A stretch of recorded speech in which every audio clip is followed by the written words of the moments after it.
Hey guys, and welcome to this video. It's been a week or so since I've last done a video. I thought I'd catch up with all my subscribers and all you YouTube folks out there, let you know what's been going on, let you know what's been happening in my world as a bit of a catch up. In November, if you're not a console player, you might not be aware, but every November a new Call of Duty lands, and I'm a bit of a sucker for Call of Duty. And as of the 3rd of November, the latest one, Call of Duty WYSIWYG, came out, and I have been playing it constantly.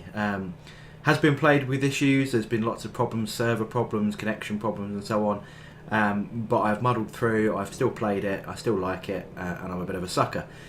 So not a lot has been happening on the hobby desk, but that's just what happens around November. However, I am still playing games pretty much every Tuesday night.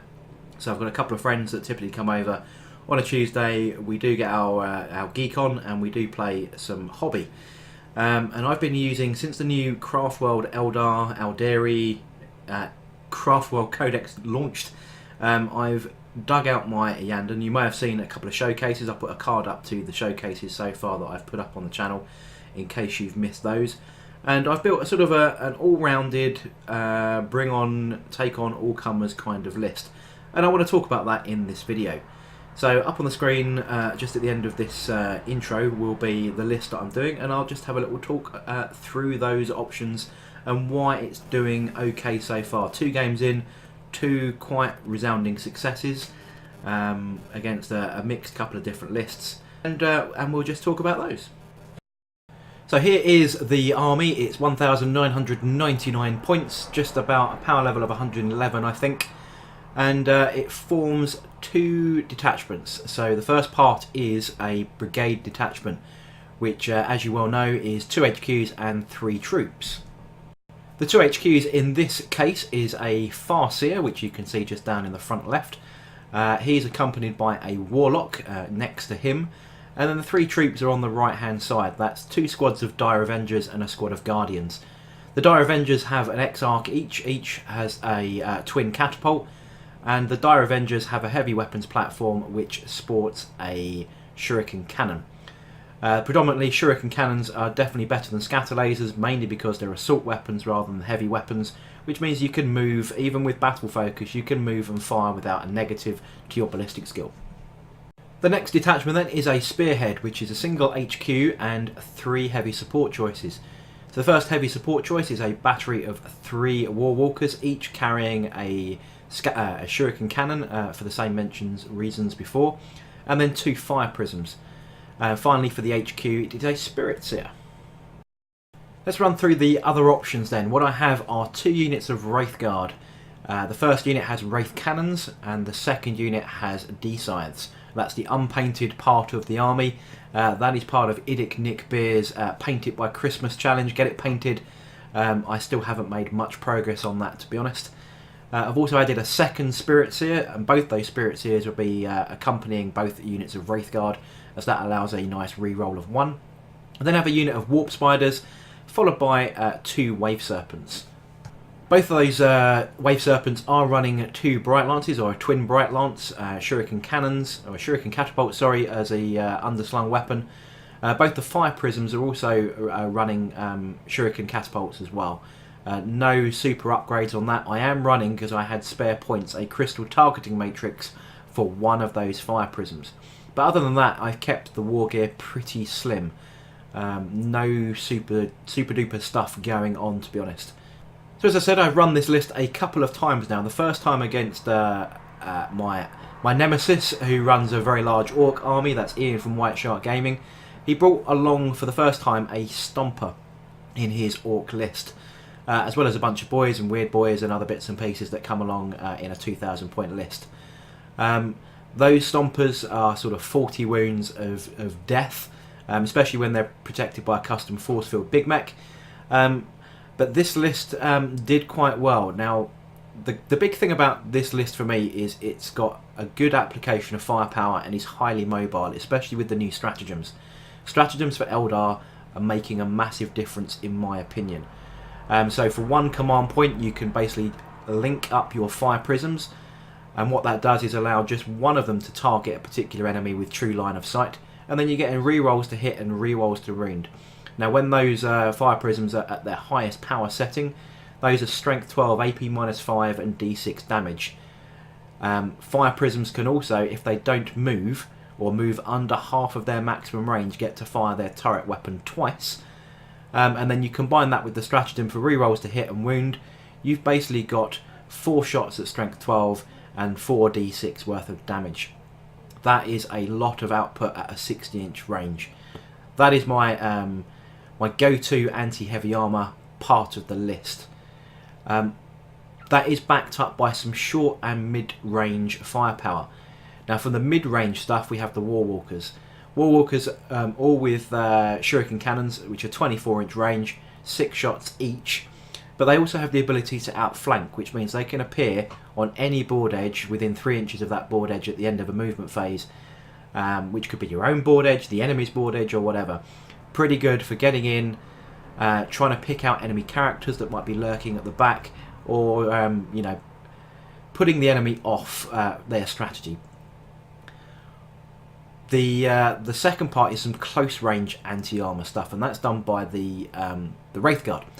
I run both units of Wraith Guard in the 2 Wave Serpents to get them around because they're a little bit slow. They're accompanied by all 4 of my characters, so there's a Spirit Seer in each, there's a Farseer in one of them, and there's a Warlock in the other one. That allows for some smiting, as well as all of the other runes of battle and runes of fate.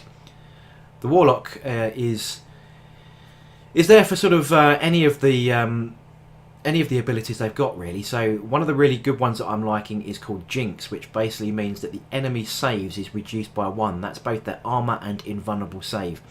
If you're facing a really hard block of Terminators or Grey Knight type armies, anything with that really hard 2+ armour save, 3 or 4+ invulnerable save, you get a Jinx off, you're going to give them a hard time with their saves. The Farseer then is backing up my Wraith Cannon guys. They only get 1 shot each, which is pretty harsh, and if they do move they are -1 to hit. But you cast a bit of Guide and a bit of Doom. Guide giving you rerolls to hit on that unit, and Doom giving you rerolls to wound against the target unit. It makes them pretty cool. Each of those race cannons then does D6 worth of damage when it gets through the enemy armour. So the likelihood is they're going to be hitting on 4s because they've moved. But with those rerolls to hit and rerolls to wound, you are going to be putting down some pain, especially if the target is jinxed as well. D-sides for me are pretty good for anti-aircraft if you can get in the right position. Okay, they only have an 8-inch range, but once they've disembarked from a vehicle and moved, and there's some good stratagems where you can force your advance. Now normally an advance is a D6 movement, so it's a random number, and that cannot guarantee you to be in the right place. However, the Eldar have a nice little stratagem that says, you know what, if you're going to advance, you're going to get a full 6-inch advance. So getting out of a vehicle, moving and advancing, then firing their auto-hitting D3 D-scythes, you are going to get some shots downrange, auto-hitting flyers. They're also pretty good for screening against charges, so I think people are going to think twice about trying to charge into a unit that's being screened by these because of the Overwatch auto-hitting strength 10 D-size of Doom. Holding up all the objectives then at the meantime are my walking troops choices, so that's Dire Avengers and the Guardians. Guardians I stick at the back and just sit there and hold an objective. Dire Avengers are pretty mobile as well, so they've got a 7-inch move, but typically again they're holding objectives and they're pretty good at stopping Overwatch. Now Dire Avengers Overwatch on a 5+, which is pretty cool, especially with shuriken weapons. Shuriken weapons automatically cause an AP -3 on a 6 to wound. If you're firing 10 guys, that's 22 shots because the X-Arc has got a double gun. Hitting on 5s on an Overwatch, yep, you need to be quite afraid to try and take those. Combine that also with the Iyanden ability. The Iyanden ability have two main points. The first is if you fail morale, you never lose more than 1 model.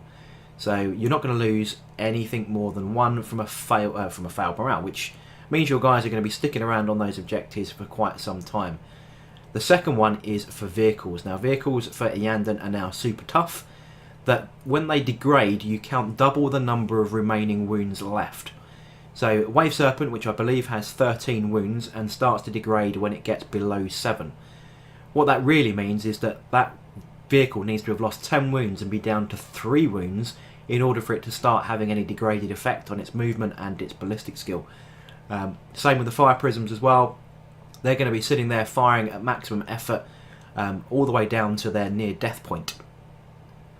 Very useful for sticking around and durability of the army. Finally then, just for giggles, is an interchangeable unit for me. At the moment this particular list comes in with 7 command points. That's 3 for being Battleforge, 3 for the battalion and 1 for the spearhead foot detachment. Now if I was to drop out my Warp Spiders, which I consider to be, as I said, interchangeable, they're around about 200 points for the 10.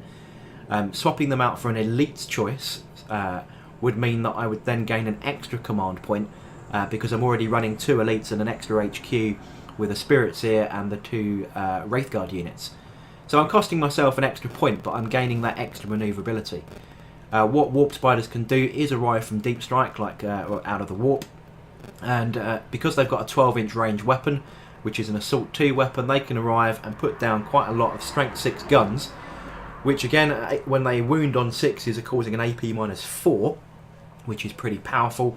That can wreck tanks, that can wreck some good elite infantry, and can put you in a position where you can take objectives very easily, especially if objectives have been placed miles away from anyone's deployment zone.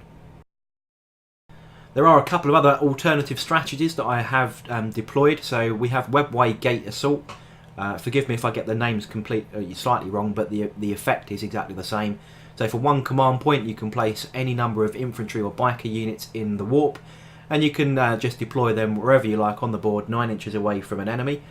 For 3 points you can actually do that with 2 infantry choices. Now for me, I think using the 1 point for 1 unit is pretty good. I have used it to effect with 1 unit of Dire Avengers, and it also helps you force the opposition's deployment as well. If you're not sure where you want to be and you want to see where they're going to go first, the more you can put in reserve, the better it is for you to be able to sort of see what's going on. Also, if you don't do that, you can use an alternative stratagem where you can put in one of your vehicles up in the sky. And that means that in effect that can also deep strike, and any units that are in it can also do the same.